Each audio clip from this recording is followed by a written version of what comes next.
Hey, what's up guys? Your agent Tyler here, real estate agent with Keller Williams, and today we're going to talk about the 5 hidden costs of home ownership. Now, you guys know I'm a huge proponent of being a home buyer and the wealth building power that creates. So this video is not intended to scare anyone, but rather get you in a better position to prepare and know what you're walking into, because it isn't always sunshine and rainbows when it comes to owning a home. We often hear people tell us about how much they're currently paying, and if they bought a similar house, how much they would be saving based on a cheaper mortgage payment. So I want to talk today about all the things that go involved in home ownership so you can be prepared and start off home ownership with a success. So let's jump in.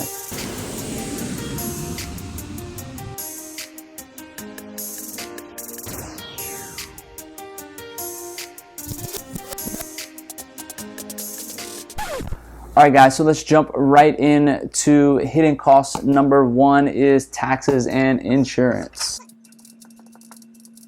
All right, so we hear often, if I buy a $100,000 house, my mortgage payment will be this, and I'm currently paying less than that, so I could be saving that money. But guys, make sure that you're including taxes and insurance when you figure out that payment. A lot of the big calculators, like you'll see on Zillow, Bankrate, Trulia, some of the other places have gotten much better about including taxes and insurance, but in the past they haven't been so prevalent and can be misleading. So make sure those numbers are in there. If they're not, figure them out for yourself. If you want to find tax information, go to your county auditor site, and you should be able to find that address, look up the annual taxes during that year, divide it by 12, and add that to that would be your monthly tax payment.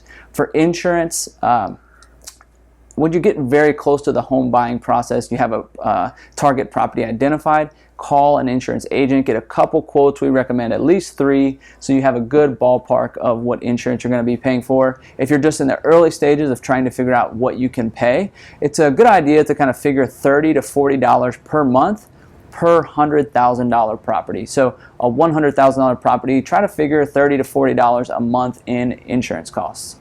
All right, next up, number 2, we have higher utilities. I think I spelled that right. All right, so this isn't a huge one, but guys, little costs can nickel and dime you when you're just figuring out and learning how to live on a new budget. So if you're coming into a larger home from a smaller apartment, or you're just jumping into this for the first time, you're probably not thinking all the way through higher utilities. It's going to cost more to heat and cool a larger home, keep water flowing through a bigger home, and water, sewer, and all that. So just factor in and kind of do some good estimates. If you call your utility company, they'll usually give you the prior 12-month cost of what that home has paid in utilities. So give them a call and see what you can figure out there. All right, third is maintenance. All right, should have checked the spelling on these before we got in there. But guys, all right, so maintenance. If you're currently renting, if something goes wrong, you call the landlord or property manager. They come in, they coordinate the fix, and they also cover the bill.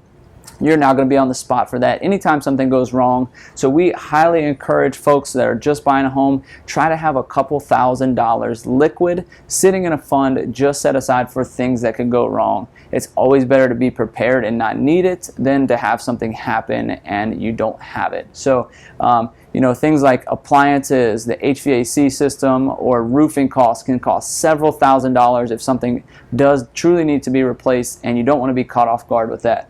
If you're going to do it anyway and not go into it with a couple $1,000s liquid, we highly recommend you talk to your agent about a home warranty. You can try to negotiate that with the sellers to get them to pay that out of closing.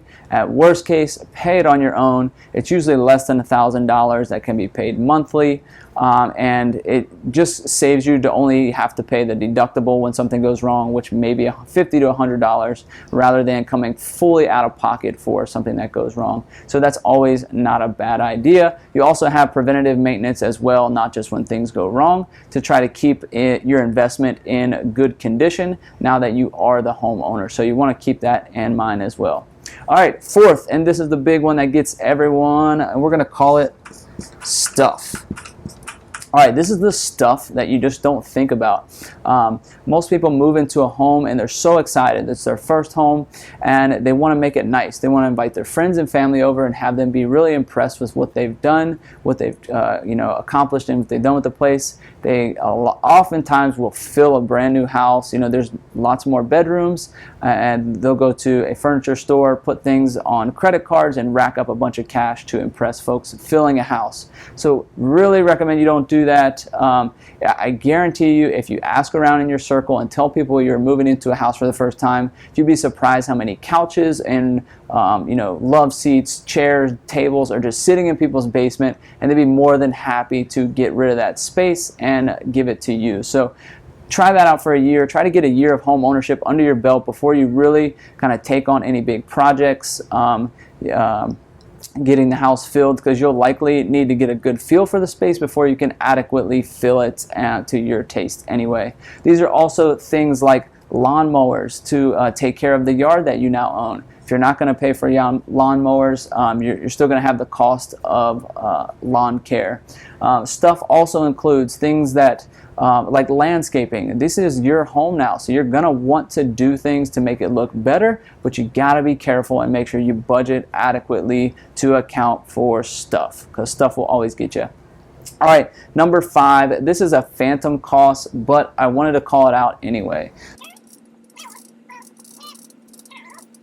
So home value does not always go up. Guys, it's 2021 and we're in a bull market of over 10 years, so it can be very easy to think about how, when you buy a home for this, what it may have been worth 5-10 years ago and how much it's increased, but it does not always do that. Housing markets historically always go up and down. So if you're going to put yourself in a position where you have to sell, or you know that you're going to be leaving in a certain amount of time, and you may have to sell for less than you're paying, and that you will have to come out of pocket to close that. So always keep that in the back of your mind.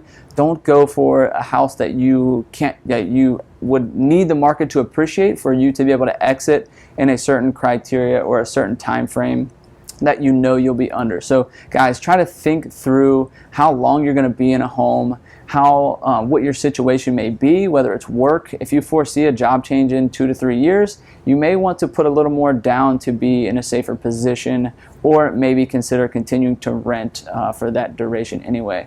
So all right guys, those are from our experience, the 5 big things that catch people all the time. And again, this isn't to discourage anyone. You can adequately plan for every one of these and still hit home runs with buying homes and enjoy all the benefits of home ownership. So I hope this was valuable for you. If you got anything from it, or you know of someone looking that you think could benefit from this information, we would very appreciate a share, a like, or subscribe. That kind of just tells YouTube that this is worth watching and it could benefit them as well. As always, if you have any questions, feel free to reach out. We'd be happy to talk to you about your home goals and your current situation and how to get there. Again, Tyler Wehrung with Keller Williams, and we'll catch you next time.